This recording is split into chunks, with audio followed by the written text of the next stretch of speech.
Buenas tardes.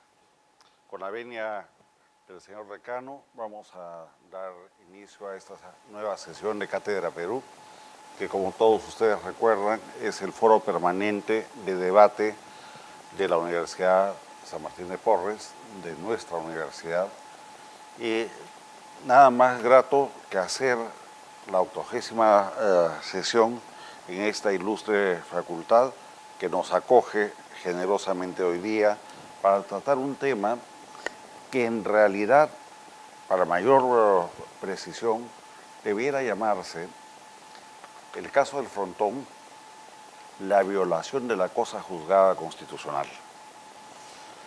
En realidad no me voy a extender sobre los hechos porque van a ser descritos a partir de este momento siguiendo el siguiente orden.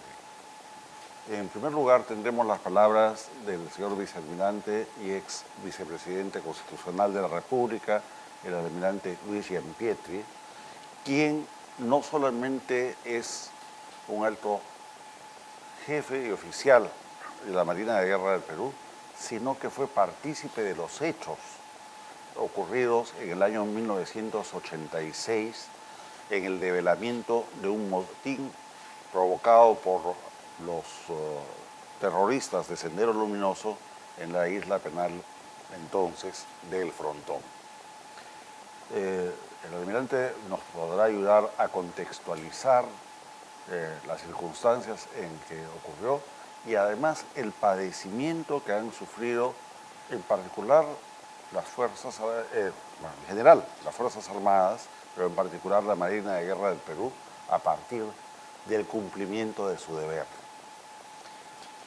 Un caso que tiene más de 2 décadas y que no logra resolverse porque hay una serie de intereses subalternos que van más allá de lo jurídico. Y tratándose de una facultad de Derecho, vamos a hacer precisamente esa tarde ese deslinde ante un ilustre público como ustedes, que son especialistas en la juridicidad. En segundo término tendremos las palabras del doctor Sergio Tapia, quien es precisamente el que está litigando la causa y que ha promovido la acción de inconstitucionalidad para los 4 miembros del tribunal que se han permitido en una osadía de marca mayor pretender anular una cosa juzgada por ese órgano de control de la Constitución, en una acción que le quita seguridad jurídica a la justicia en el Perú. Y por supuesto, para nosotros será un particular honor que don Ernesto Álvarez, querido amigo, decano de esta ilustre facultad, pero además expresidente del Tribunal Constitucional, nos ilustre finalmente sobre la causa, el proceso advertido. Seguramente nos contará algunas cosas complementarias para poder tener una mejor comprensión del caso, pero sobre todo nos sugerirá cuál debería ser el rumbo que en justicia corresponde para enmendar este exceso de estos 4 magistrados que de antemano yo me permito, como académico y como abogado, decir que simplemente se han puesto al margen de la propia Constitución. Sin mayor preámbulo, entonces, pido que recibamos con un especial aplauso al señor vicealmirante Luis Gianpietri Rojas, quien hará uso de la palabra.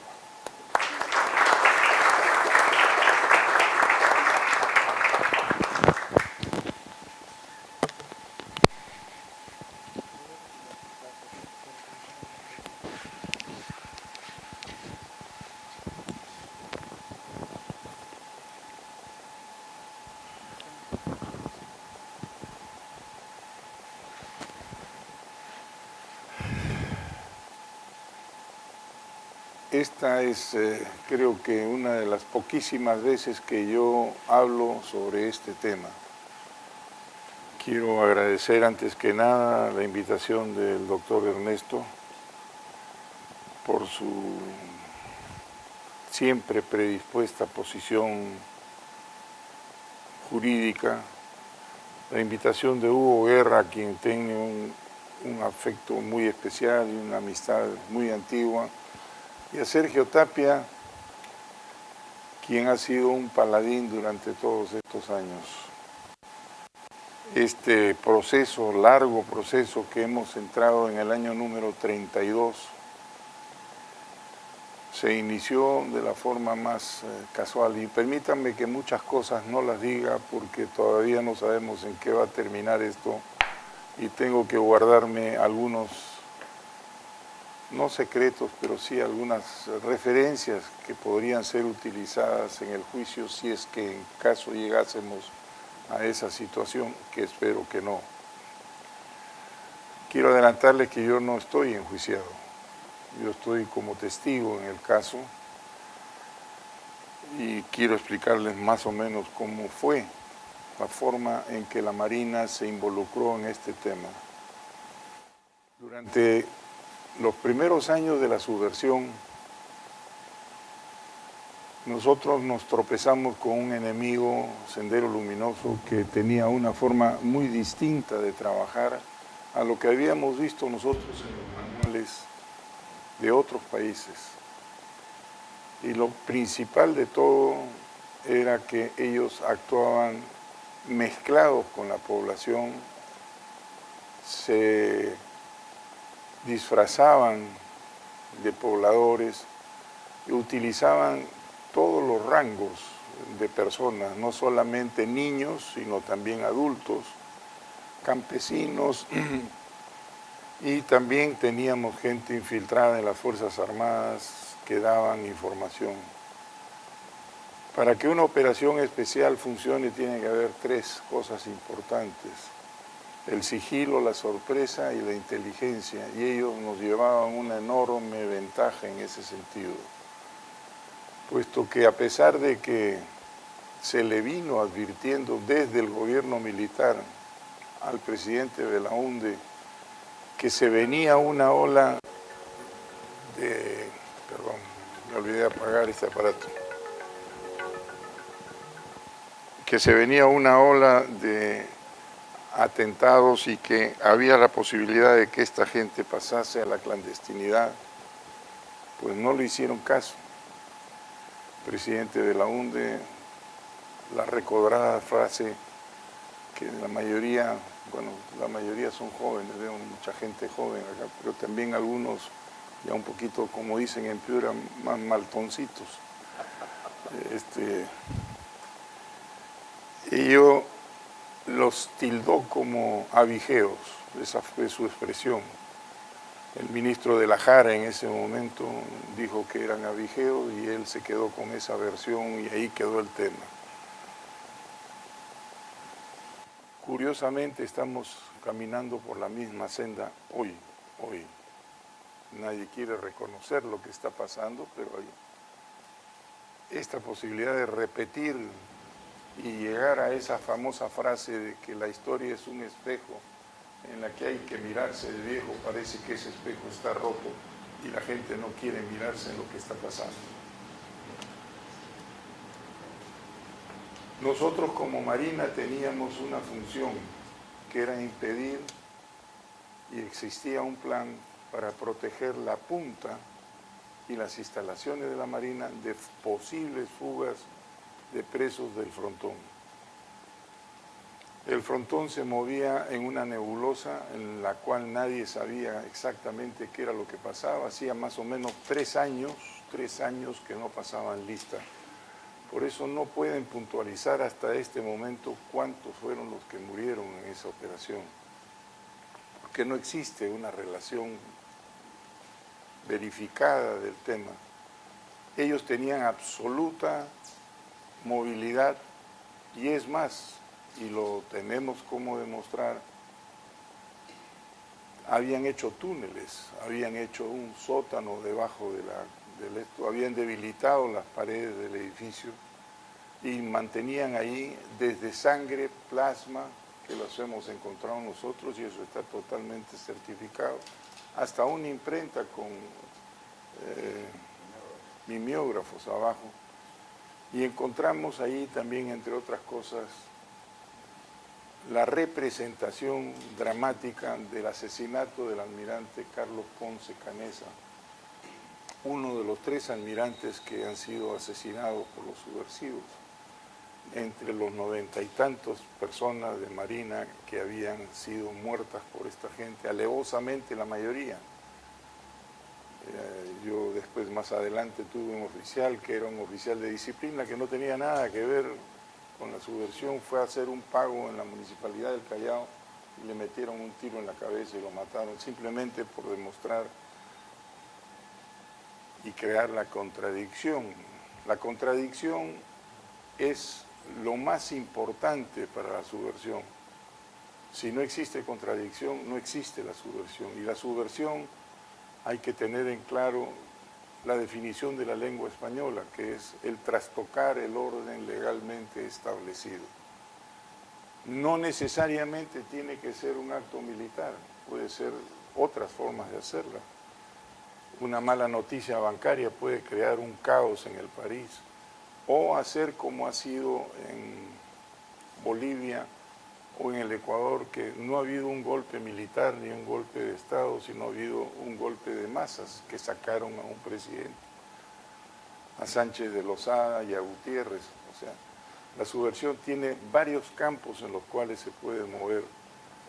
Nosotros normalmente la relacionamos exclusivamente con el tema de las operaciones militares, y no es así. Volviendo nuevamente a la idea original, nuestros primeros años en la lucha antisubversiva fueron muy cruentos, muy duros. Yo he sido comandante de las Fuerzas Especiales, las fundé en su momento, hace muchos años. Y el curso que hacíamos nosotros era un curso sumamente fuerte, como lo es hasta hoy. Creo que no hay ningún curso como el Perú y muy pocos países de América Latina que lo tengan como lo tenemos implementado, en la cual se lleva a la persona, diría yo, al 99% de las posibilidades de morir y el extremo de su voluntad. Se basa sobre el principio de que el hombre es el arma y que el hombre tiene una reserva física y mental que no la conoce y que hay que enseñársela a conocer. Pero hay una sola cosa en la cual uno no puede encontrar esa posición, que es el hecho de cómo va a reaccionar un hombre cuando esté frente a la posibilidad de que le metan un tiro y que lo vayan a matar. El más cobarde puede convertirse en un héroe y el más héroe puede convertirse en un gran cobarde. Y puede visualizar las formas distintas. No es cierto que la Fuerza Armada nuestra tuviese una consigna de matar indiscriminadamente. Lo que hicimos nosotros fue salir a defender al Estado, el Estado que hoy día nos acoge como una república democrática, teniendo yo también mis reservas de qué cosa es la democracia, porque la democracia también se autotitula Cuba, se autotitula Venezuela, se autotitula Rusia. Todos son demócratas, pero creo yo que la expresión de libertad de expresión, libertad de tránsito, son factores que podrían definir la democracia, que creo que habría que redefinirla nuevamente, pero es otra cosa. Cuando nosotros recibimos, yo estaba ese día con mi gente en la base y me pidieron de que un grupo de las Fuerzas Especiales fuese a la isla San Lorenzo, al frontón, perdón, para abrir un forado para que pudieran entrar por la pared perimétrica que tenía la cárcel del frontón, y eso se hace con explosivos. Ustedes han visto en Chalín de Huántar, son explosiones muy concentradas. No quiero darles una lección de explosivos, pero hay varios tipos de explosivos, pero los más eficientes pueden funcionar y abrir una puerta exactamente del tamaño de la puerta que uno quiere, porque tiene una enorme velocidad de explosión. Para que tengan una idea, la gelinita se explota a 9.000, 8.000 pies por segundo. El C4, que es el que utilizamos nosotros, tiene una velocidad de explosión de 26.000 pies por segundo. O sea, es un golpe directo y puede sacar de cuajo un pedazo de pared del tamaño de una puerta.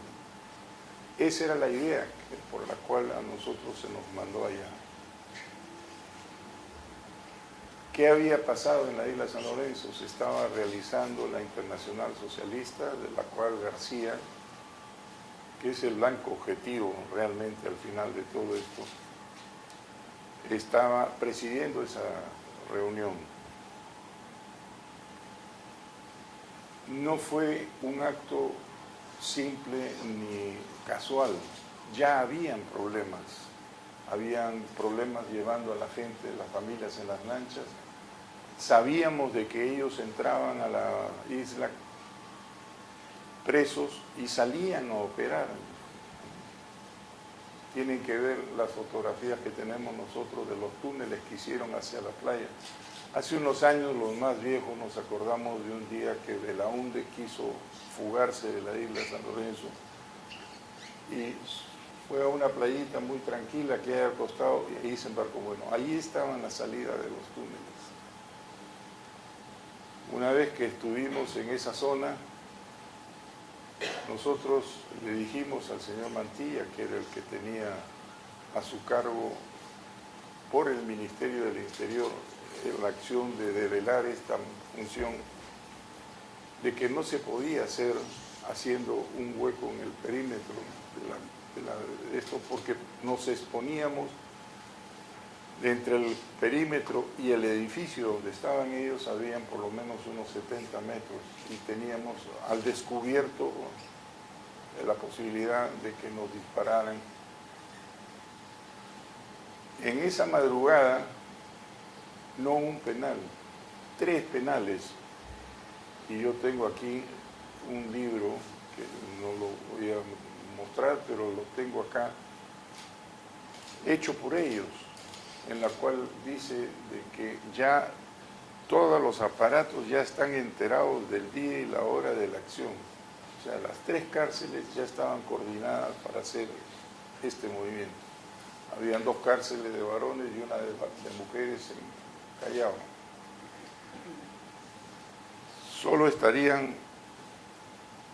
Solamente los sacarían muertos, eso era lo que decían ellos. Son muy dramáticos en este libro, que lo conseguí en los Estados Unidos.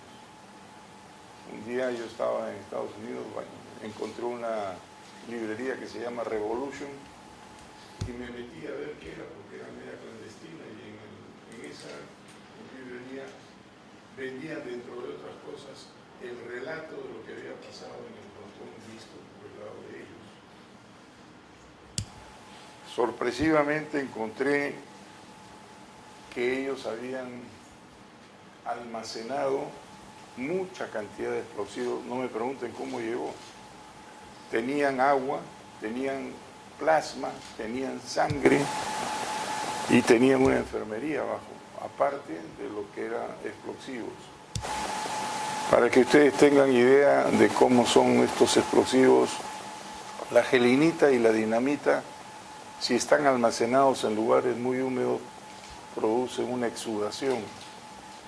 Por eso es que las cajas de dinamita hay que estarlas volteando permanentemente, porque le sale como un bigotito en la parte de arriba del cartucho. Pero si uno pone la mano así y hace así, hace una explosión con esas gotitas que están ahí. Eso hace que la gelinita y la dinamita sean factibles de ser explotadas por un explosivo de mayor fuerza, como es el C4, que es un poco lo que pienso yo que pasó al final. Yo no estuve al final del operativo, pero creo yo que lo que voló fue el pañol de explosivos que ellos tenían en el sótano donde estaban. Y eso hizo que un edificio que estaba totalmente debilitado lo tumbaran. El comandante de la base naval me ordenó a mí que verificara cómo estaban los republicanos, que eran los que tenían que entrar a hacer esta revelación. Estaban con uniforme del día, no tenían más que una caserina y no había forma de que ellos pudieran entrar sin que los capturaran y aumentara la resistencia del tema. Yo informé esto por la vía interna de la Marina al almirante y él dijo que iba a mandar a la infantería de Marina en la madrugada, pero antes me pidió que intentáramos nosotros, y lo hicimos, convencerlos a ellos. Había un fiscal que también tenía un megáfono y que pedía que se rindieran. Habían capturado a 3 republicanos, tenían las armas, y después nos hemos enterado que tenían quesos rusos, tenían ballestas muy bien hechas, que podían atravesar a una persona a 70 metros de distancia, tenían unos ganchos para agarrar del cuello a los soldados, o sea, y habían hecho una especie de laberinto en el primer piso, habían modificado el edificio, habían quitado escaleras y habían puesto, como en los bomberos, fierros para poderse bajar y subir rápidamente al segundo piso. Hicimos una aproximación en el día por la playa, con tan mala suerte que a uno de mis hombres, yo estaba con él al costado, le volaron un pedazo de la cabeza de acá, le sacaron. Increíblemente sobrevivió, vive, pero tiene medio cuerpo paralizado y tiene una serie de limitaciones en el habla. Entonces decidimos que en la noche se iba a hacer el hueco para poder sacar a la gente. Hicimos el intento en la noche varias veces y en una de esas logramos capturar a uno de los rehenes, ¿no?, de los terroristas, que estaba con un cuchillo en la espalda. Y este hombre relató cómo era que nos estaban esperando adentro, y con la desventaja de que nosotros veníamos de la luz y ellos estaban en la oscuridad, entonces nos podían silbetear mucho más fácil que nosotros a ellos. Es un tema táctico, pero es una realidad. Yo informé esto y decidieron que fuese no la republicana, sino que mandaron un batallón de infantería marina, que eran 90 hombres más o menos. Estos 90 hombres intentaron toda la noche hacer ingresar en este sitio. Murió gente nuestra, creo que han sido 3 los que murieron, uno al lado mío. A mí me dispararon varias veces, me tuve que ir al suelo, me abrí la mano, por lo cual yo quedé medio complicado con la mano, porque no había enfermería ahí para coser, era un corte grande. El jefe de ese batallón, hoy día muerto, el almirante Juan Carlos Vegallona, no lo habían localizado. Era gente de la Infantería de Marina y yo era de las Fuerzas Especiales. Teníamos 2 cuarteles en 2 sitios distintos. Yo no conocía a su gente, ni él conocía a la mía. Pero yo era el más antiguo y tenía que estar ahí. Al final, yo salí de la isla San Lorenzo más o menos al mediodía, después que habían matado ya a 3 infantes de Marina, y habían matado también a un guardia republicano. Ellos tenían la ventaja de estar en altura, entonces cualquier movimiento que hacíamos nosotros nos tenían horquillados permanentemente.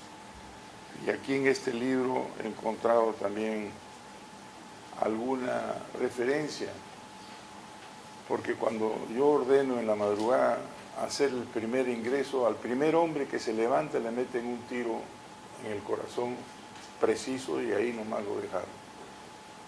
El tipo cae al costado mío, lo único que dijo es Dios mío, y ahí se quedó. Y nosotros mirábamos al edificio de dónde lo habían podido disparar, y no era del edificio, era que de los túneles salían a la playa y desde ahí nosotros nunca miramos a la playa. Nos hemos dado cuenta de eso cuando hemos leído este libro y cuando hemos verificado in situ, ahí están esos túneles hechos todavía, de lo que ha quedado, todavía han quedado. Esto, al final,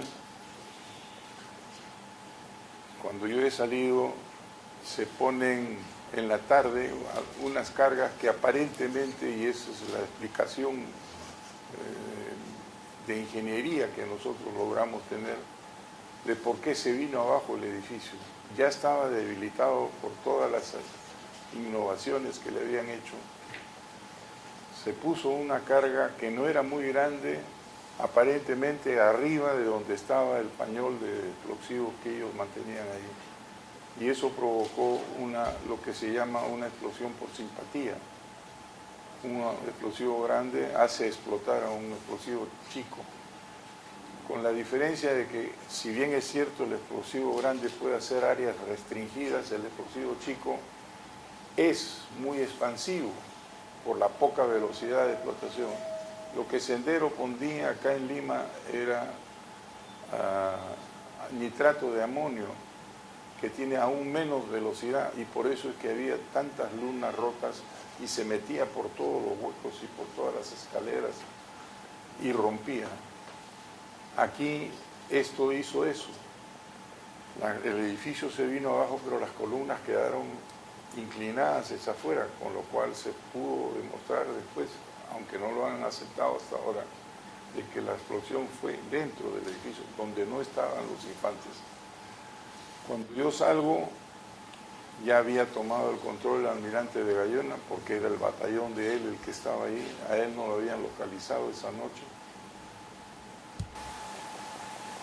Y después vino lo que han venido durante todos estos años.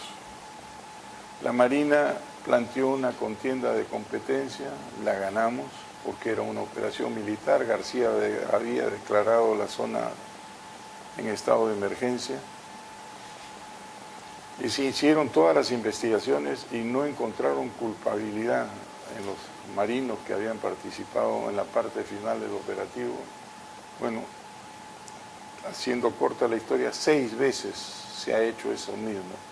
Y así hemos llegado a tener 32 años de juicios. Hasta que ha llegado esta última parte, en la cual creo yo que es lo que el doctor Tapia va a explicarles, por qué estamos nosotros en este momento peleando con el Tribunal Constitucional. No hubiéramos querido que esto llegara. Habíamos apelado en algún momento, habíamos ganado la apelación, pero el otro tribunal que ha venido lo ha cambiado.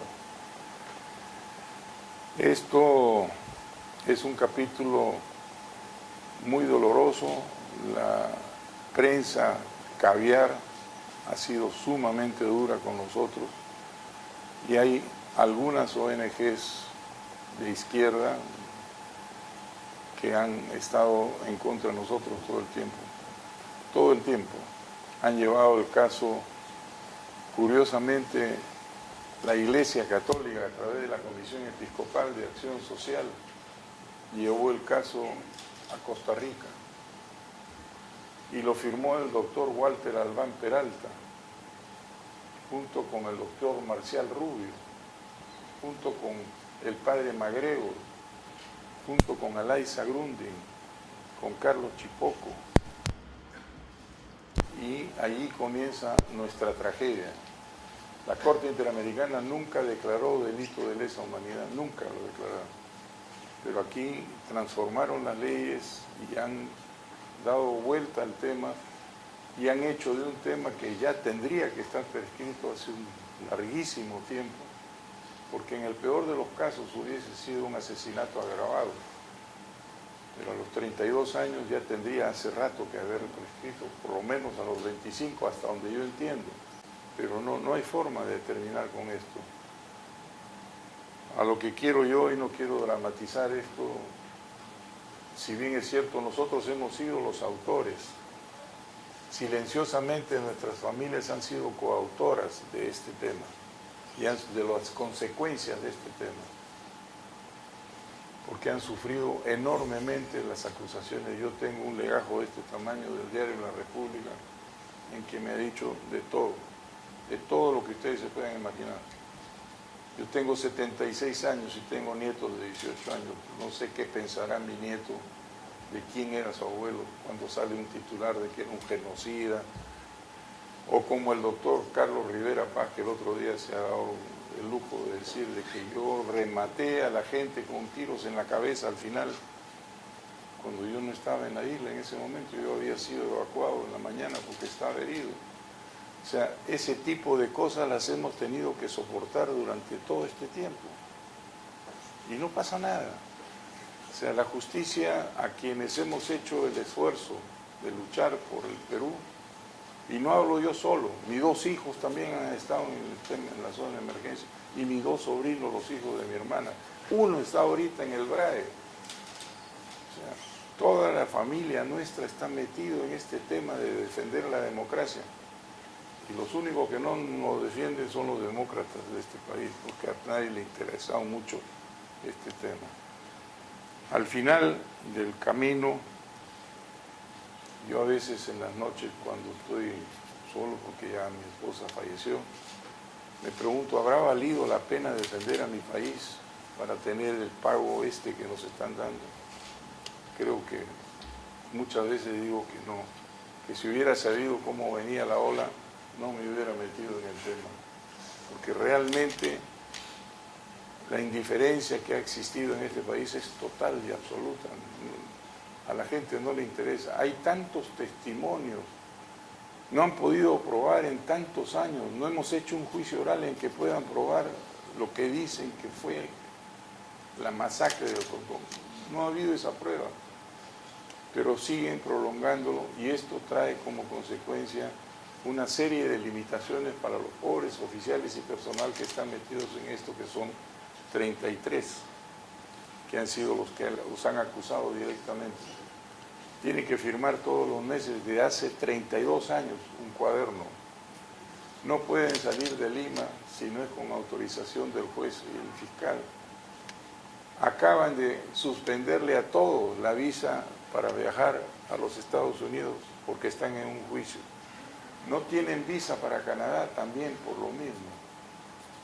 Y no consiguen trabajo, sobre todo el personal subalterno que está en este tema, que ya son viejos, son como de mi edad la mayoría. No tienen certificado de buena conducta porque tienen un juicio pendiente. Entonces, ustedes son abogados, están en el tema penal. Justicia que tarda no es justicia, y justicia injusta como esta tampoco es justicia.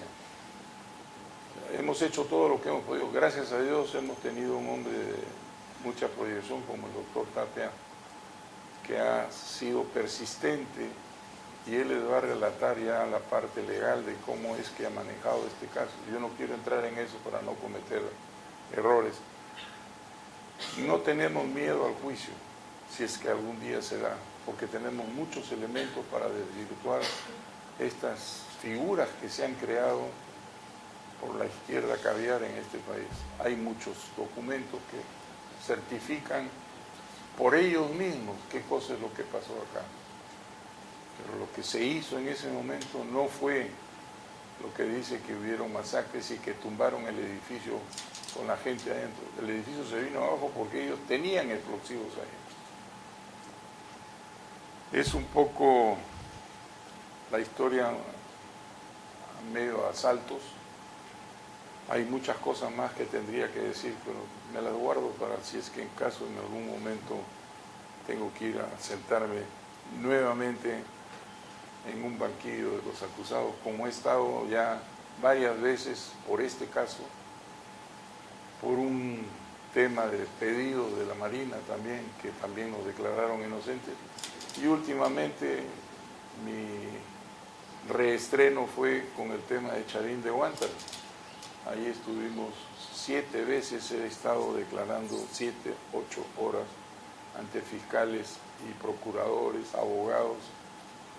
El maltrato contra nosotros ha sido increíble y esto ha sido muy silencioso, la gente no lo sabe. Probablemente muchos de ustedes no se han enterado de que esto está sucediendo. Creo que en el momento en que se hagan algunas preguntas puedo responder algunas inquietudes, pero creo que el doctor Tapia podría mejor ilustrarles la parte legal de cómo se ha manejado el tema del planteamiento. Muchas gracias, presidente.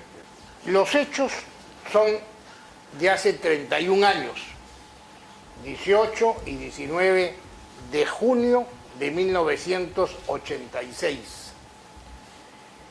Y Yo estoy de abogado en este tema desde el año 88.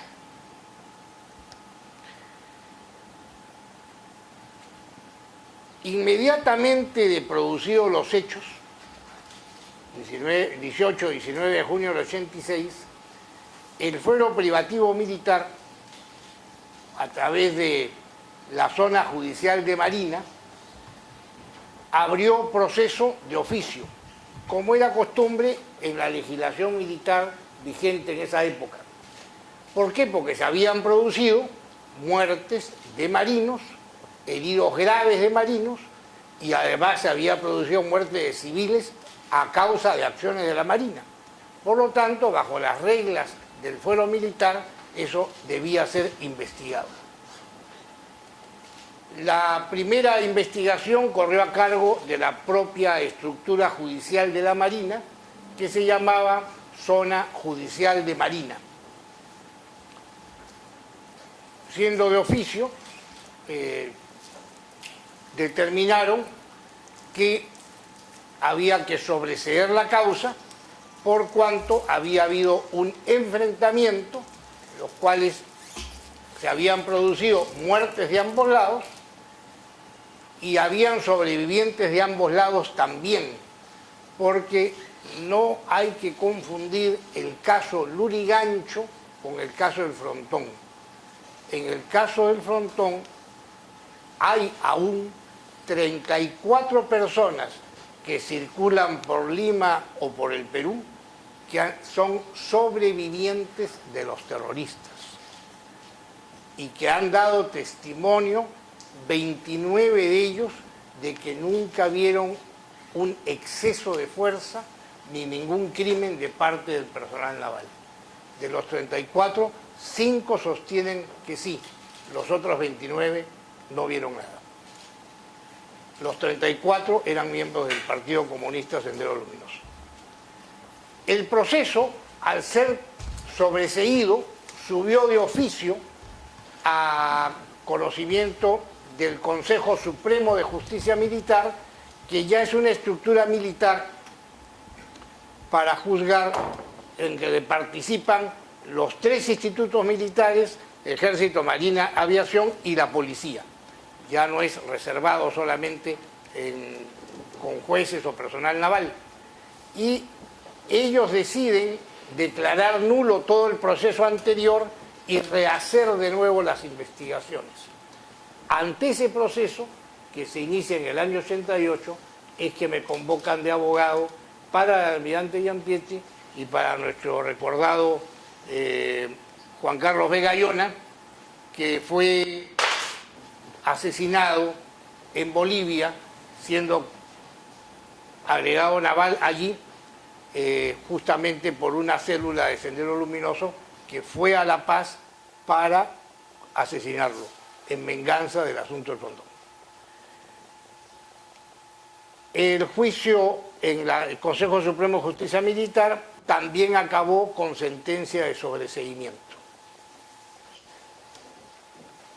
Inmediatamente se hace una investigación también parlamentaria,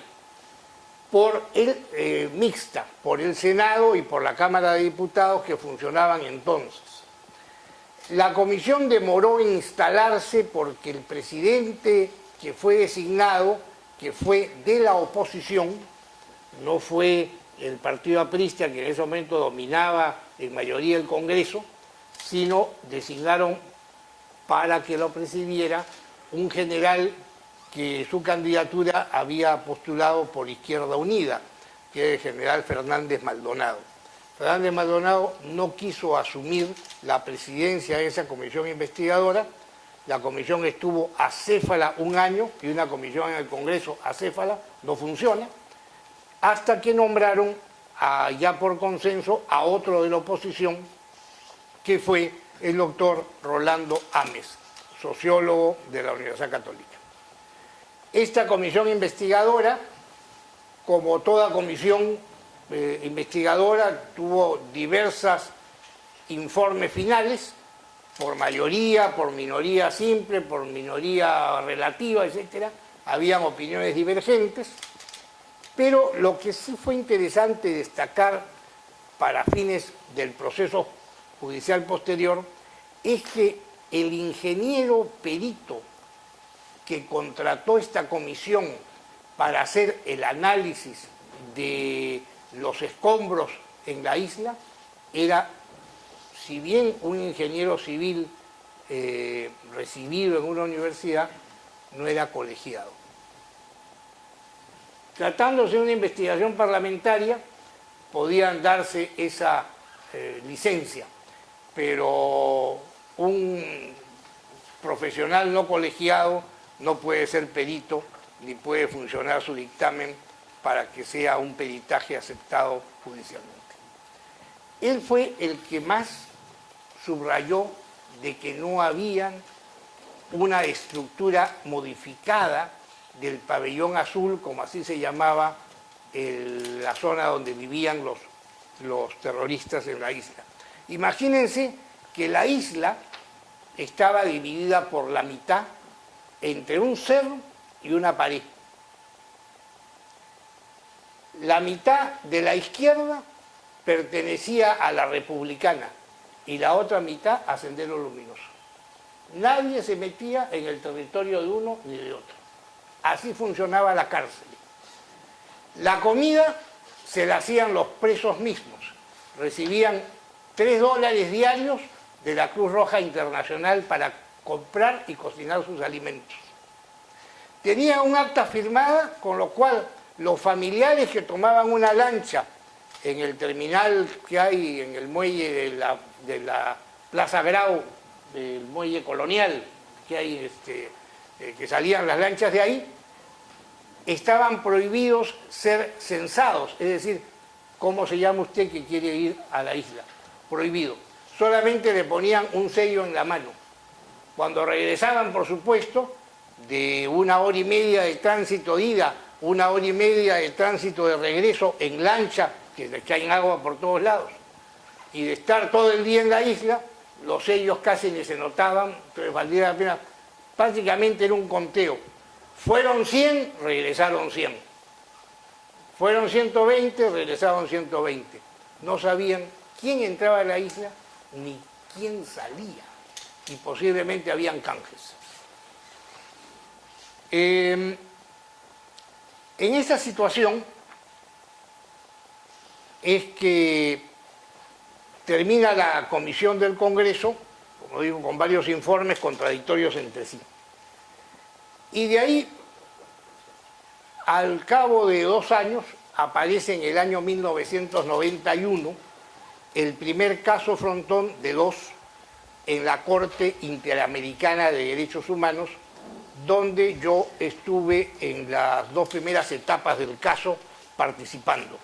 En esa época, los casos en la Corte Interamericana se llevaban en 3 etapas, con 3 sentencias.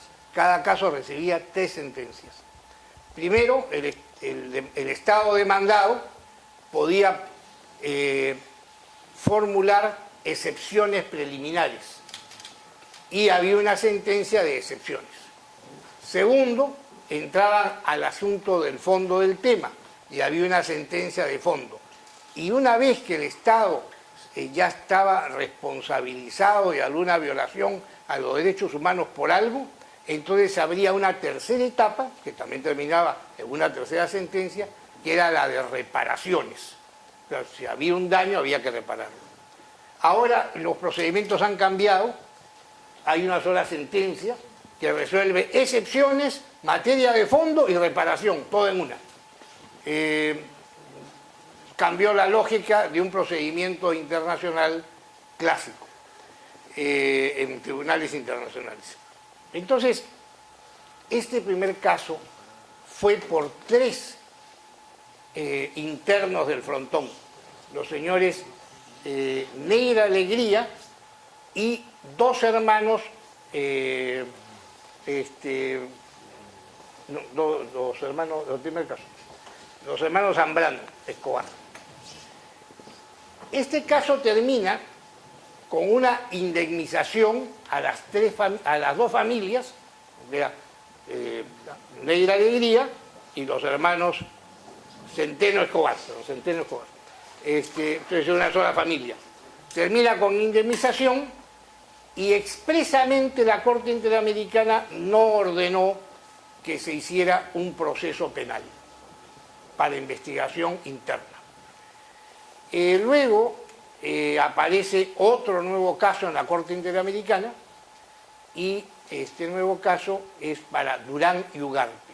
O sea, si más o menos se calcula que habían 154 o 156 personas ese día en la isla por parte de los internos, ¿y por qué se calcula eso?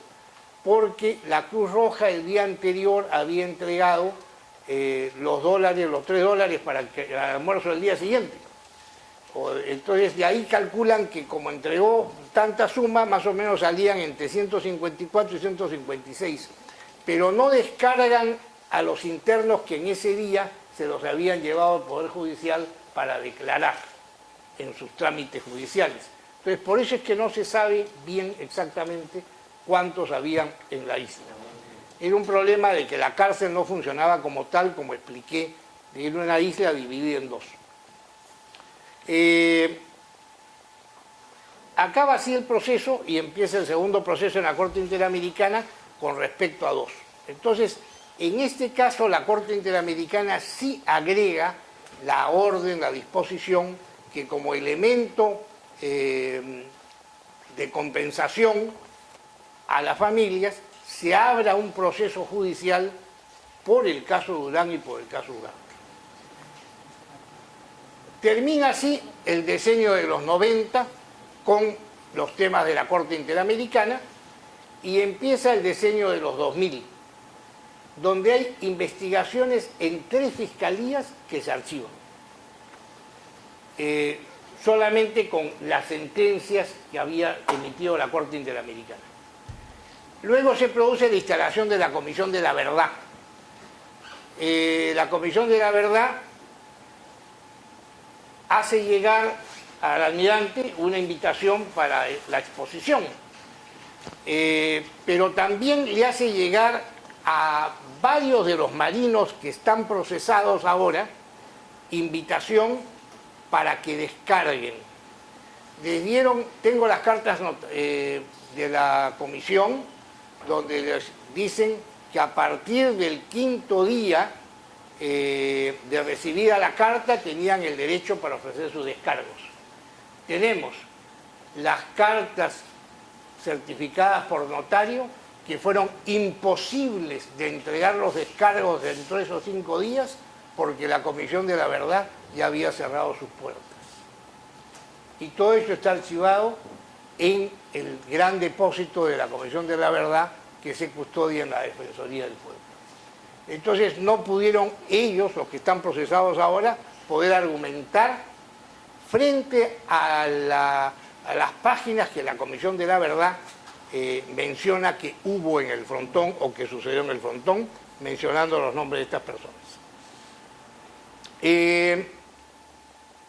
A partir del informe de la Comisión de la Verdad, entonces se inicia un nuevo procedimiento en el año 2002 en una fiscalía que se crea en ese momento con un nombre bastante largo. Fiscalía de Ejecuciones Extrajudiciales, Fosas Clandestinas, Torturas y Desapariciones Forzadas. La Fiscalía investiga y denuncia inicialmente a 10 de los marinos que habían estado, a 11, que habían estado en la isla del Frontón. Uno ya había fallecido, por lo tanto quedaron 10. Pero esto se abre el proceso en el 2005. 20 años se habrían cumplido con la prescripción absoluta en el 2006. Pero luego la Fiscalía amplía la denuncia para 26 marinos más. Es ahí donde surgen los habeas corpus para alegar la prescripción de la acción penal. El primer habeas corpus es de Teodorico Bernabé, que es un caso que está registrado en el Tribunal Constitucional por error. Porque todos sabemos que cuando el accionante de un habeas corpus pierde el tema en el Poder Judicial, es que puede, por recurso de agravio constitucional, ir al tribunal. Pero no es un tercero quien se presenta para pedir ir al Tribunal Constitucional y que le acepten esto. Y sin embargo fue así. El habeas corpus era del señor Teodorico Bernabé contra el fiscal de esta fiscalía de nombre tan largo, porque ¿por qué lo investigan por algo que había prescrito? El Poder Judicial rechaza el habeas corpus en primera instancia, y en segunda instancia Teodorico Bernabé lo gana. Y sin embargo aparece el caso en el Tribunal Constitucional. Por eso el día que yo fui al informe oral le pedí al presidente: señor presidente, antes de ubicarme, acá estoy por un error constitucional, porque yo no he presentado el RAC, el recurso de agravio constitucional. ¿Dónde me pongo? Acá, a la derecha, si yo no he presentado el RAC. Acá a la izquierda no soy el demandado. No hay sitio para mí, ni demandante ni demandado. Y sin embargo me citan para un caso en el Tribunal Constitucional contrariamente a las normas. El Tribunal Constitucional por eso sacó una sentencia en el año 2013 sobre este caso, que estuvo sustentada además, yo recuerdo, en una opinión de un amicus curiae formado por la Comisión de Venecia. La Comisión de Venecia es la reunión de todos los tribunales constitucionales del mundo para ayudarse en doctrina jurídica constitucional, y tienen la facultad de presentarse como amicus curiae al Tribunal Constitucional cualquiera del mundo que se lo solicite. Y así entonces un jurista alemán, un jurista checoslovaco y un jurista mexicano dieron un informe sobre la calificación del delito de lesa humanidad en estas situaciones. Con todo este material y este acervo de discusión en el Tribunal Constitucional sale una sentencia que declara tres cosas importantes. Primero, que los sucesos en el Frontón no son de lesa humanidad. Segundo, que ya hay abierto un juicio y una de las sentencias de la Corte Interamericana dice que hay que investigar. Por lo tanto, que se siga con este proceso judicial ya abierto, pero dentro de un plazo razonable que termine, porque no puede estar una persona toda su vida enjuiciada sin terminar el caso. Y tercero, establecía que el punto fundamental de la... Se me escaparon sí, que no era lesa humanidad, que siguiese el proceso por un plazo razonable. Son los puntos importantes. Entonces, las reglas del Tribunal Constitucional son que emitida una sentencia, cualquier interés de las partes puede presentar, como es en todos los procesos, puede presentar un recurso de aclaración para aclarar alguna parte del texto que por la sintaxis no pueda estar clara, algún tema oscuro que se haya establecido, etc. Pero para eso tiene un plazo de 48 horas para presentar el recurso. Como también al tribunal le da el mismo plazo de 48 horas si fuese de oficio. 48 horas son 2 días. Este tribunal termina sus funciones. En junio del 2014 entra un nuevo tribunal. Este nuevo tribunal ejerce funciones la mitad del 2014, todo el 15, todo el 16, y en marzo del 2017, a través de un auto, modifica la sentencia. 2 días, 4 años. No es igual. Porque hay un error. ¿Y cuál es el error? Dicen que el error es que el crimen del frontón sí es de lesa humanidad. Y por lo tanto cambian la sentencia. Donde decía no es de lesa humanidad, ahora dice sí es de lesa humanidad. Ante esto, yo presenté, lo colgaron en la web, el auto entre sábado y domingo en el mes de marzo. Presenté de inmediato un recurso de nulidad. Lo hice adrede. No está previsto en el texto del Código de Procedimientos Constitucionales. Lo jalé por aplicación del Código Procesal Civil. La nulidad se presenta inmediatamente de conocido el hecho que es nulo. Les permitía así al tribunal que inmediatamente se abocara a pronunciarse sobre este acto que habían hecho, que era nulo. Ellos insistieron, declararon improcedente la nulidad, y ahí entonces sí presenté, que hasta ahora está pendiente de resolución, en el mes de marzo también, un recurso de reposición que sí está previsto en el Código Procesal Constitucional. Pero a la vez también recurrí a presentar una denuncia constitucional ante el Congreso. Como lo dije en el hall de pasos perdidos del Congreso, este es un recurso que tienen los ciudadanos.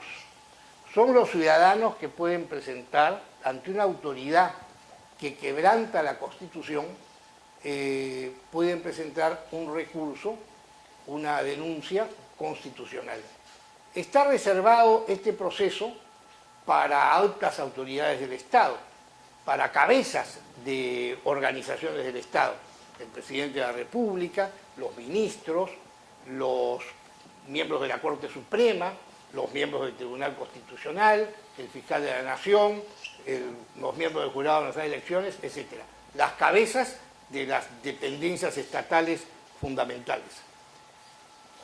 Presentado este recurso, el día lunes de esta semana, hace 3 días, fue admitido. Y vale la pena subrayar lo siguiente. En el habeas corpus, a diferencia de otros procesos, salvo también podría ser parecido el proceso de cobro de las expensas, o sea, de los costos de un condominio, ¿no? Son demandas que tienen título ejecutivo evidente y que el proceso no tiene etapa probatoria. No hay etapa probatoria en el habeas corpus, no hay etapa probatoria en el cobro de las expensas en las copropiedades. De la misma manera sucede si uno revisa el reglamento del Congreso con respecto a las denuncias constitucionales, porque el artículo 89 establece que solamente se aceptan las denuncias cuando se refieran a hechos que constituyan infracción a la Constitución. O sea, no se refiere a hechos que puedan constituir infracción y que dentro del procedimiento serán ventilados y probados.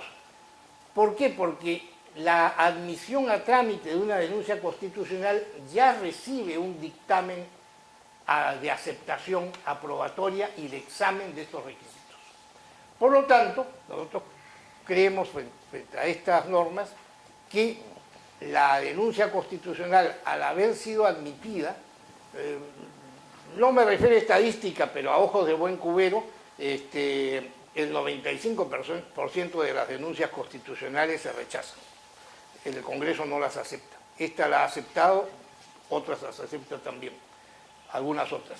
Y entonces creemos nosotros que tenemos fundada razón para haber denunciado esto. ¿Cuáles son las infracciones que han cometido? Acá termino, al cambiar con un auto una sentencia, las siguientes. No solamente el confundir 2 días con 4 años, sino los hechos de fondo. El artículo 139 de la Constitución, en el numeral 2, establece la inmutabilidad de la cosa juzgada.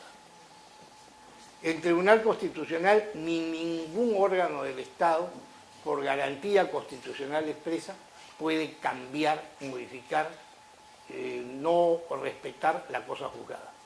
Segundo, el mismo artículo 139 en el numeral 3 establece que someter a una persona a procedimientos distintos del previamente establecido es una violación a la Constitución. Y mis patrocinados han sido sometidos a un procedimiento distinto al establecido, porque cualquier corrección de defecto de una sentencia del tribunal se corrige de oficio a los 2 días y a pedido de parte a los 2 días. ¿Y quién pidió? Ninguno, ni el demandante ni el demandado, sino un tercero.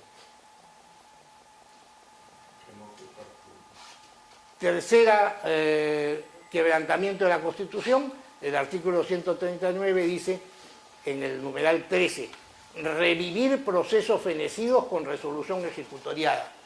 El proceso había terminado en el año 2013, con sentencia ejecutoriada, porque habían pasado las famosas 48 horas y ninguna de las partes había ejercido su derecho a pedir ninguna rectificación, ni tampoco el Tribunal Constitucional había hecho ninguna rectificación de oficio. Por lo tanto, no podía hacerse esto 4 años después. El juicio no avanza, el juicio está paralizado, la acusación fiscal no establece quién mató a quién, no establece exactamente cómo fueron los hechos que se imputan. Hay 35 marinos procesados y no saben por qué, lo cual también es un agravio a los derechos fundamentales de la persona, que tiene que conocer con claridad los hechos que se le imputan. Entonces, en esa situación procesal estábamos, pero creo que la invitación era fundamentalmente sobre el tema, no el proceso penal, sino sobre el tema constitucional. Y quiero reiterar lo siguiente, como lo dije el día de la presentación en el Hall de los Pasos Perdidos al periodismo. Este es un mensaje a la ciudadanía que sufre la falta de tutela efectiva jurisdiccional, que puede recurrir al Congreso para pedir ser oído, cuando sus derechos fundamentales no han sido debidamente observados.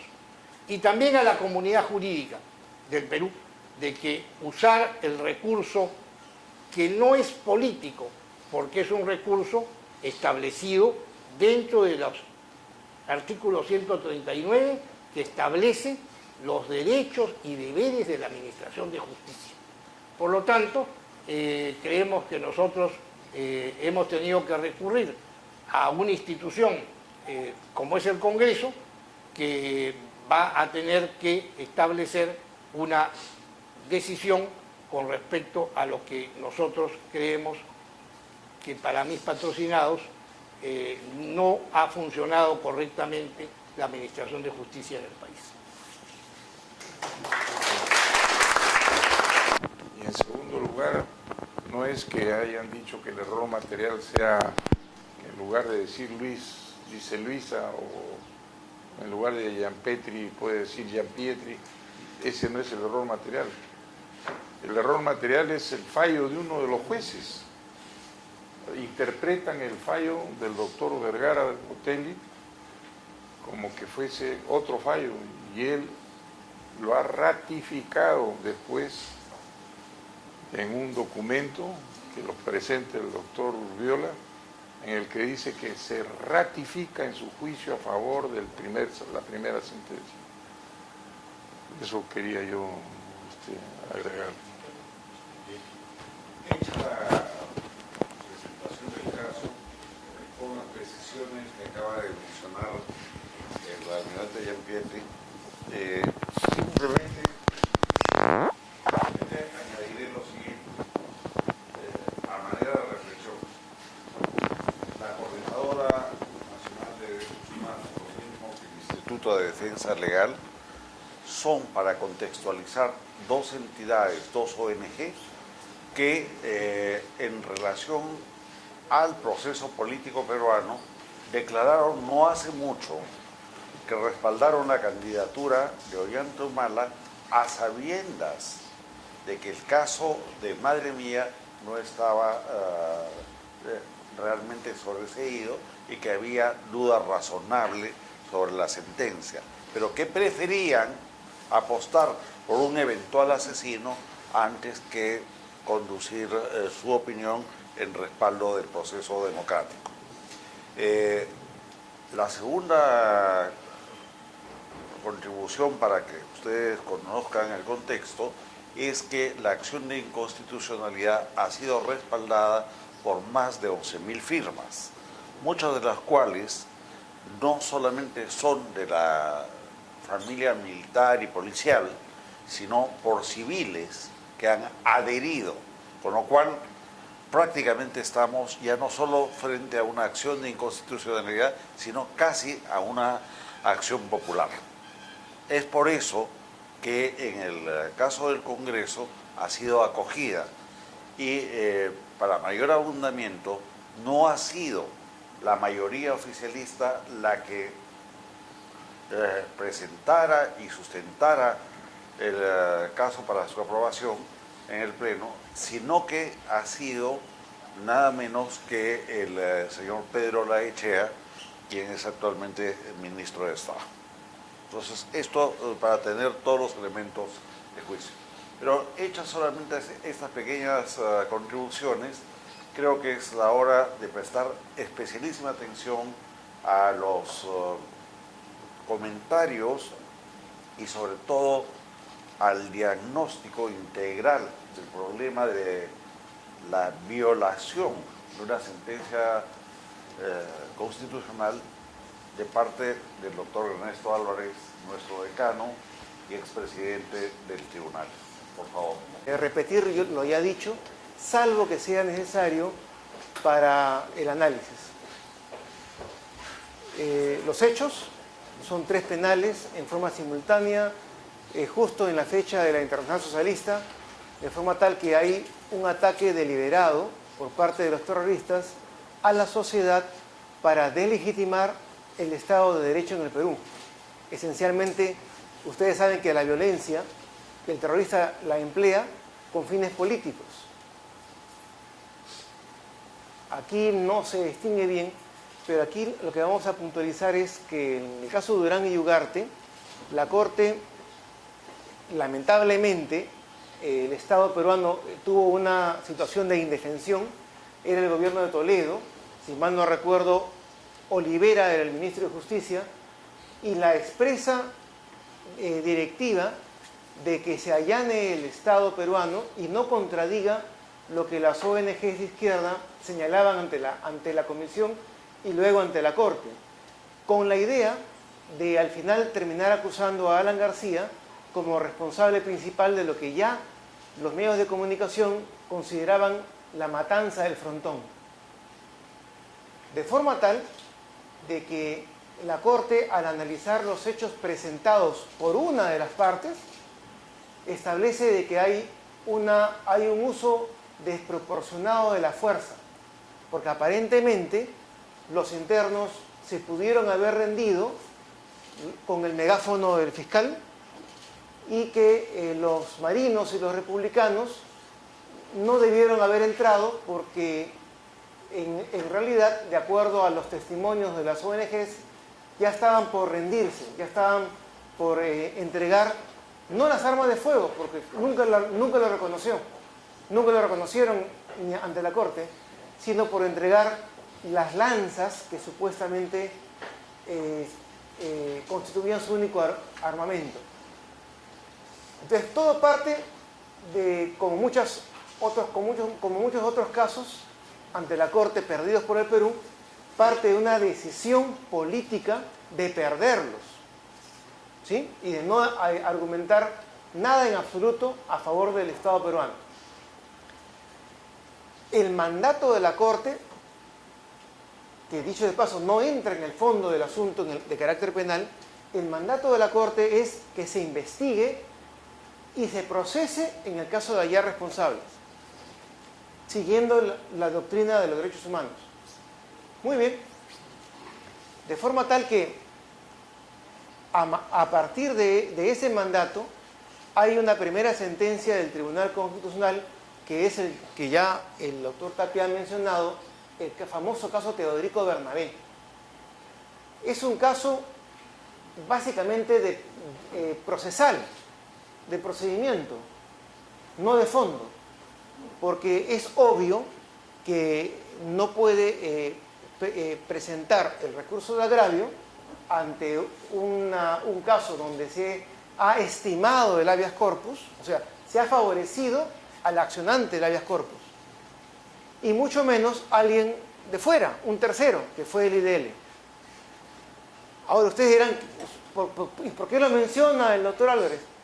Porque yo tuve que recomponer mi despacho, sacar a mis asesores y nombrar otros a raíz de este caso. Porque el que recibía obviamente, por una casualidad, Landa era el presidente del tribunal, era el ponente del caso, y el proyecto venía fundado, creando aparentemente nueva doctrina jurisprudencial. En mi despacho se ordenó hacer de acuerdo a lo que hasta ese momento estaba la jurisprudencia, el estado de la jurisprudencia, de rechazar, de declarar improcedente. Después de varios meses, no tenía yo proyecto, porque el IDL infiltra, y hasta ahora tiene infiltrado el tribunal, al Poder Judicial y a muchas instituciones del Estado, como el Ministerio de Justicia, por ejemplo. Cambiado ya a los asesores, los nuevos ya hicieron el proyecto de improcedente, que fue el que gana. Fue una de las primeras veces que se le volteó el proyecto a Landa.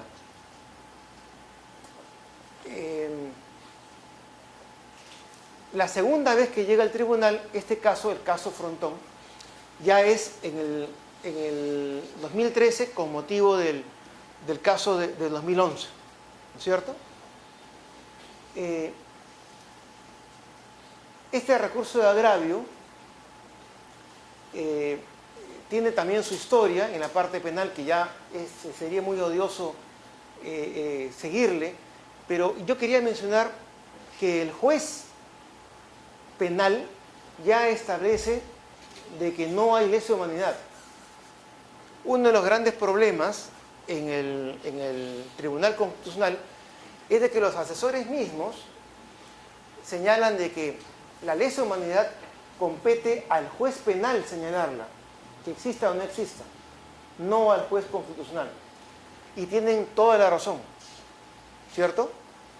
Ahora, como ustedes saben, el juez constitucional, el Tribunal Constitucional, sí puede ejercer el control constitucional sobre lo determinado por los jueces ordinarios, ¿cierto? Si no, no habría amparo contra la resolución judicial, ¿cierto?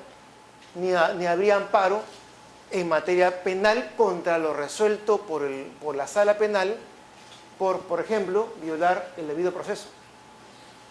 O sea, las reglas son relativas, las reglas generales admiten excepciones. Entonces llega al Tribunal Constitucional el caso que nos ocupa hoy en día. Es un caso que también tiene una historia interna, de lucha interna entre los magistrados y entre ellos, y al final terminamos consultando con la Convención de Venecia para que nos digan con claridad prístina qué cosa es lesa humanidad, porque cada autor en materia de doctrina de derechos humanos señalaba algo distinto, a favor o en contra de tener una interpretación extensiva o una interpretación restrictiva. Entonces, para no ser parciales, tomamos a la Convención de Venecia, que nos inclina hacia una interpretación mucho más adecuada al Tratado de Roma. Tiene que realizarse, o sea, se trata de una violación a la vida, a la dignidad humana, a la integridad física o mental, pero de un grado elevado de vulneración de las reglas de civilización. O sea, no toda grave violación de derechos humanos es una lesa humanidad, es lesa humanidad. ¿Cierto? A ver, repito. En general hay la categoría de graves violaciones a los derechos humanos. Una grave violación a los derechos humanos no, digamos, atenta contra la dignidad de la persona, pero en sí misma puede no ser lesa humanidad, no calificar como lesa humanidad. ¿Por qué el problema? Porque es lesa humanidad lo que posterga, lo que desconoce un principio elemental del derecho penal, que es perdón, no me viene la palabra, que es que los delitos prescriben, porque nadie puede ser perseguido durante 90 años por los hechos que hizo de joven, ¿cierto? Esa regla penal se rompe si es que los hechos son considerados de lesa humanidad. Por eso la importancia. Ahora, esos hechos que atentan gravemente contra la dignidad humana tienen que además tener en forma copulativa los siguientes elementos: ataque generalizado o sistemático contra población civil desarmada. Cuando corresponde a una política del Estado, promovida o consentida por el Estado. Ejemplo, el caso de Ruanda, Tutsis contra Tutsis. Ejemplo, serbio-bosnios pertrechados por el Estado serbio, ex Yugoslavia, para aniquilar y violar población civil desarmada, Bosnia. Ejemplo, Videla con su Estado Mayor intercambiando documentación escrita en la cual se señala la necesidad de desaparecer a los líderes izquierdistas mediante los vuelos en el mar y en los Andes. Perfectamente temas donde los cuales sí se ha señalado el carácter de lesa humanidad. En el caso peruano, en este caso que nos ocupa, no se dio. Por tanto, ¿por qué? Porque no hay un ataque generalizado sistemático contra la población civil desarmada. ¿Desde cuándo se puede considerar la imprescriptibilidad? Esto tiene una gran importancia para este caso. La imprescriptibilidad para mucha gente solo desde la entrada en vigencia de los tratados en la materia. Los abogados en general, incluyendo a un ex juez superior como Vergara. Vergara Botelli, que toda su vida ha sido juez, señala, no solamente en este caso, sino en su jurisprudencia personal uniforme, en muchos casos anteriores relativos a derechos humanos, ha señalado de que para él la lesa humanidad y la imprescriptibilidad de los delitos corre a partir del 2002. ¿Sí? Fecha de reconocimiento por el Perú del tratado correspondiente. Para Carlos Messía y para quien habla, se refiere esencialmente a la segunda parte. Lo que se puede considerar lesa humanidad en realidad constituye una norma ius cogens. Es una norma que tiene que ver con la costumbre, que informa al derecho. Por tanto, sí puede juzgarse por tal motivo hechos, pero considerados a partir de los juicios de Nuremberg, de los juicios que se llevaron a los jerarcas nazis. Porque es el primer hecho, de acuerdo a la misma... A ver, en derecho la costumbre va de la mano con la convención. Y la convención, los actos convencionales de juzgamiento de lesa humanidad, se dan a partir de los juicios de Nuremberg. Por eso es que es el corte. Para otros, incluso, como el juez Garzón en España, desde el inicio de los tiempos. Por tanto, por él, los socialistas y comunistas españoles tiene la aspiración de juzgar a los franquistas por los hechos producidos durante la Guerra Civil Española. Ya es otro tema. Eso sí, nosotros no lo admitimos, porque ahí sí ya es una interpretación bastante audaz.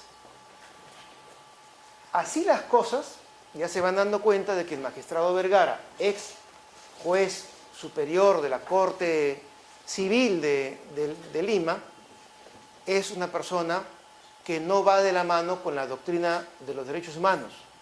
No es particularmente permeable. Nunca ha sido particularmente permeable. Por tanto, él tiene una posición mucho más, si se quiere, conservadora que Messía y que quien habla, que son los firmantes de la sentencia. La sentencia nuestra de 2013 declara fundada en parte la demanda porque hay un tema que es que se desconoce, se considera que no hay lesa humanidad en los hechos del Frontón, no reúne los requisitos. Pero como hay un mandato de la Corte Interamericana de investigar y procesar si hubiese responsabilidad, el Estado no puede desconocerlo, porque si nosotros simplemente lo desconocemos en el tribunal, eso va en vía de cumplimiento de Durán y Ugarte, otra vez a la Corte, y nos invalidaba la sentencia. ¿Me dejo entender? O sea, lo más fácil hubiera sido decir, no, aquí no hubo nada, y por tanto se corta el juicio, se corta el proceso. A propósito, el IDL y la coordinadora han estado manejando el término, la sentencia del 2013 corta el proceso. Y es mentira. No lo cortaba, no lo puede cortar, porque sería entregarnos otra vez en manos de la Corte Interamericana. No lo cortó. Dijo, continúa el proceso con los procesados que ya existen y termine en un plazo prudencial, un plazo razonable, en una sentencia, porque se está menoscabando los derechos de los procesados.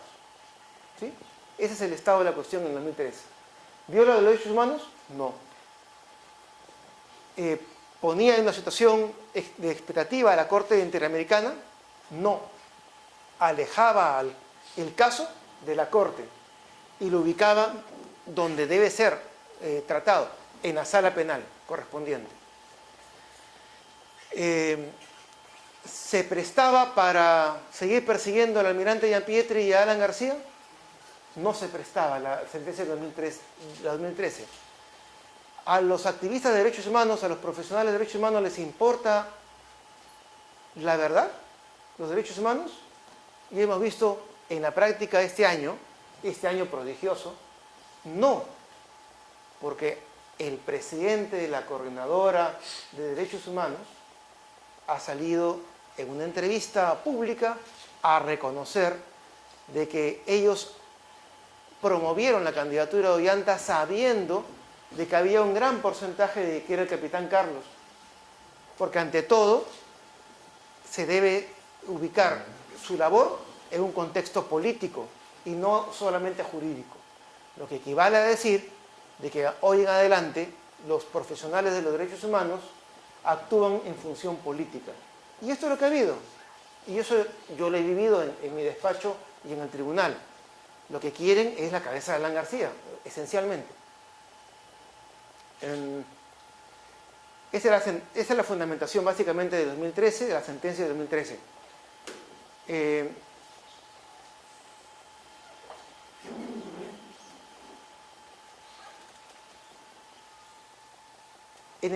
Lo dicho, ¿es necesario que el tribunal se pronuncie sobre la lesa humanidad? Sí, es necesario.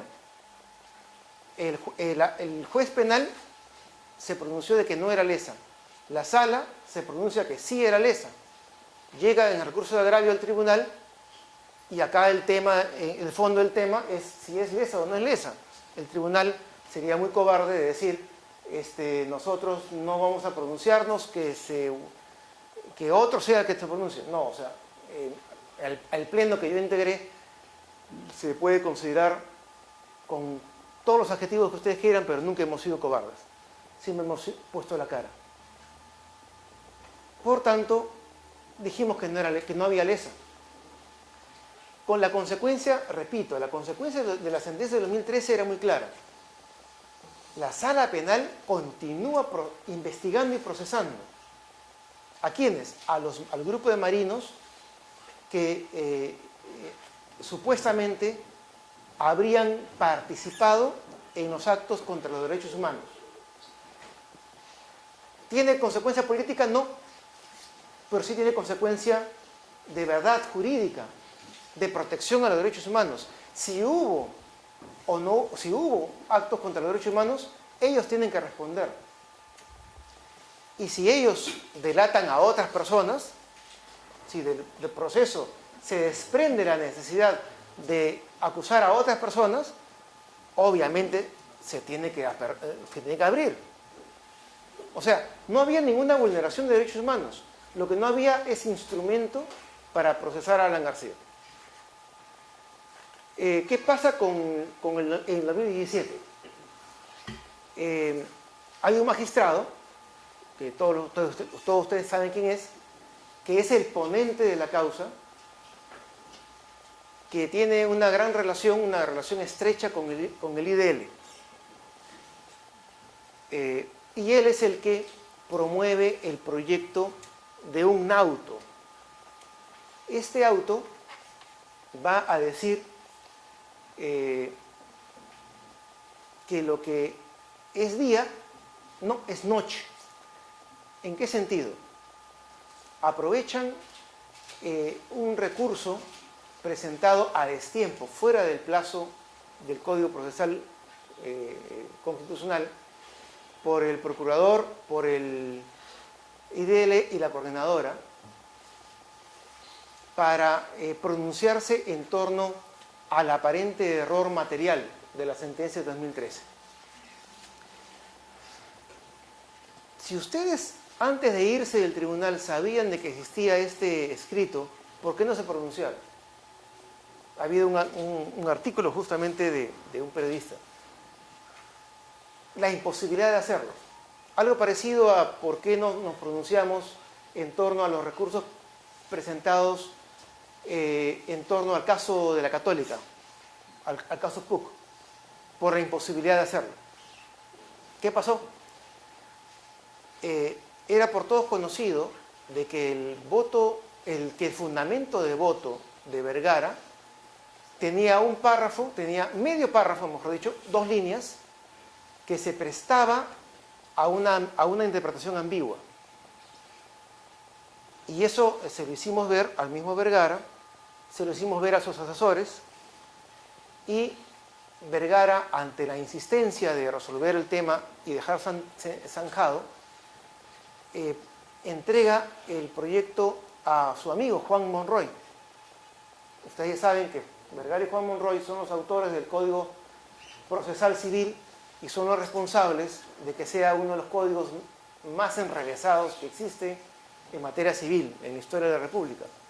Pues bien, se imaginarán ustedes qué entregó Juan Monroy a Vergara.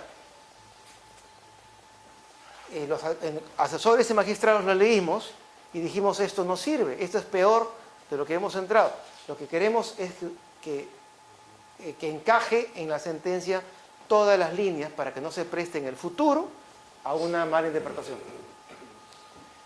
Por tanto, se insistió con los asesores, el despacho de Vergara se dividió en 2, el chofer de Vergara entró a ser asesor de Vergara, porque estaba estudiando por correspondencia Derecho en una universidad, se quebró el despacho de Vergara, Vergara dejó de hablar sobre el tema, entonces al momento de salir no había forma de hacerle firmar nada.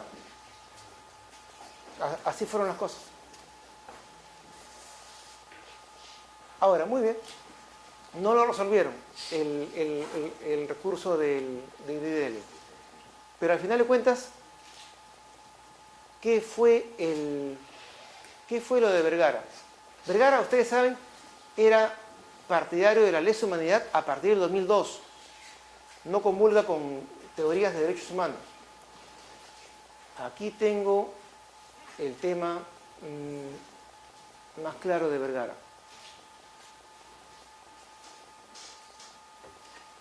Los que están más cerca, por favor, avísenme. Ya mi vista, aquí está. A ver, dicen, una aclaración.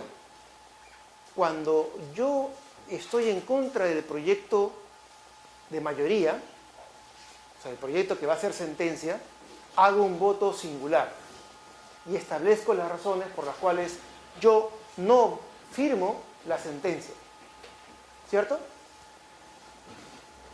Pero cabe la posibilidad de que yo esté de acuerdo con la sentencia, pero quiera dejar a salvo un aspecto académico, un aspecto puntual, en el cual yo me aparto un poquito de mis colegas. Pero al final yo quiero que la sentencia valga, por eso que firmo la sentencia. Vergara no presenta un voto singular, presenta un fundamento de voto, que es, yo voy con la sentencia, pero quiero decir algo para mi uso particular, para mi libro, que dicho de paso, sacó su libro de sus famosos votos singulares y fundamentos de voto. Él fue un poco un Aguirre Roca del tribunal en el pleno.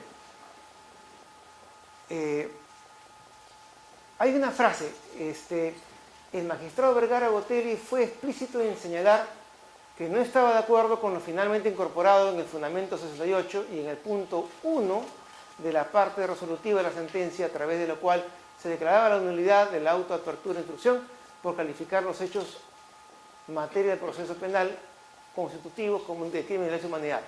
Este es el fundamento de la sentencia del auto del 2017. Muy bien.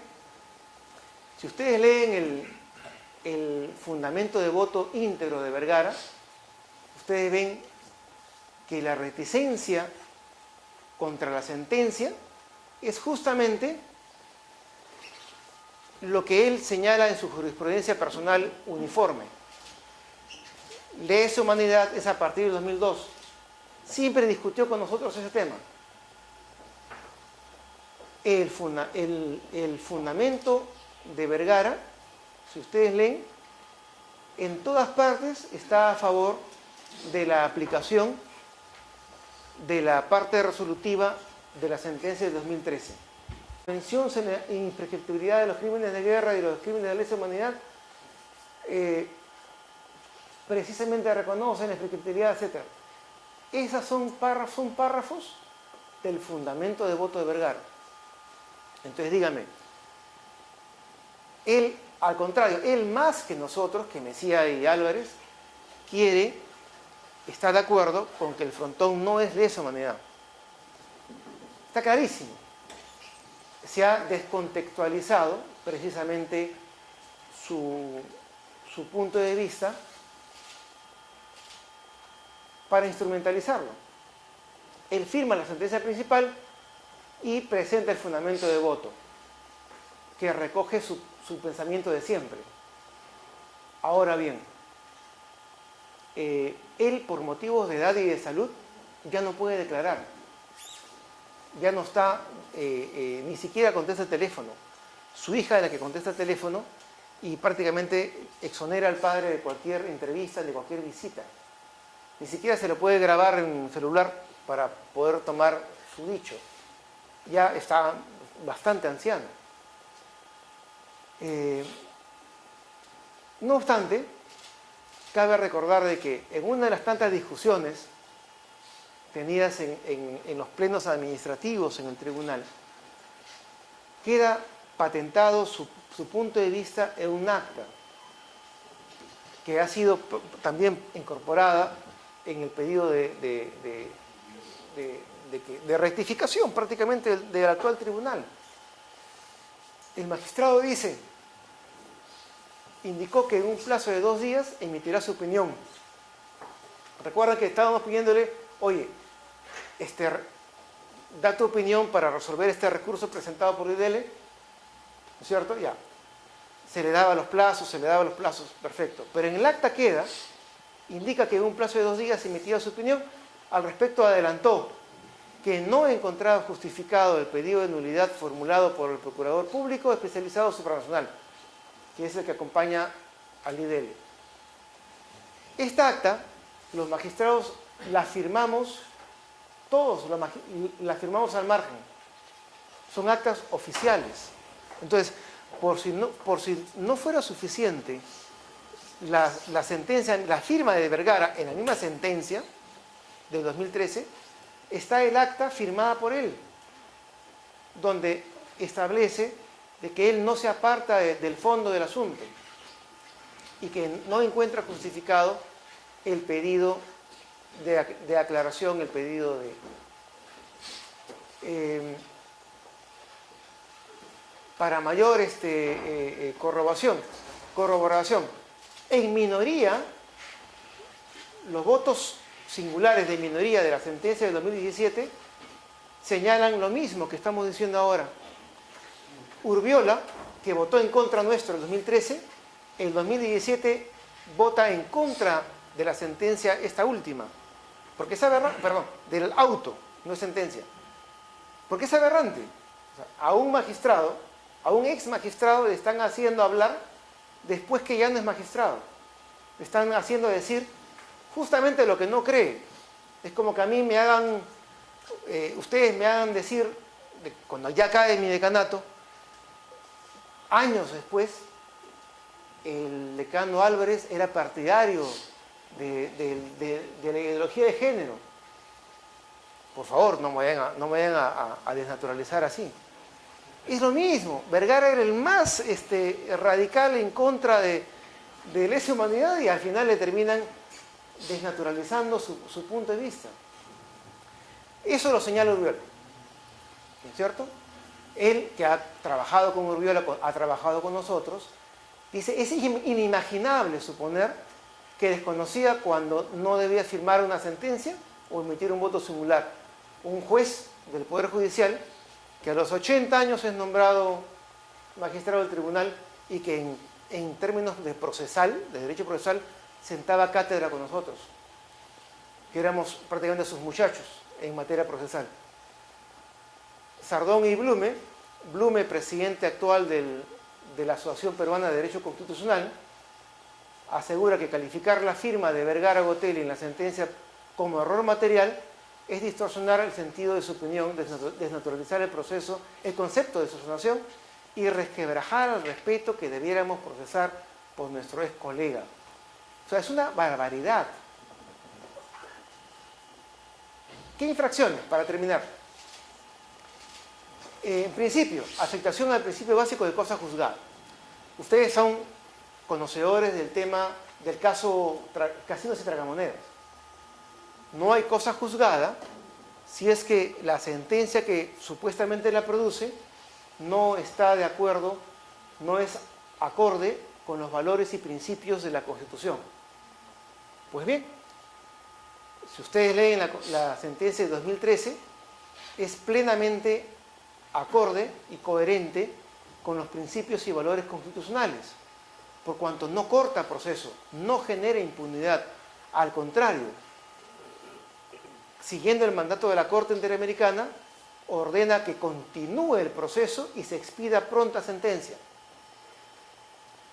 Esta cosa juzgada, que sí es una cosa juzgada constitucional, ha sido menoscabada por un auto.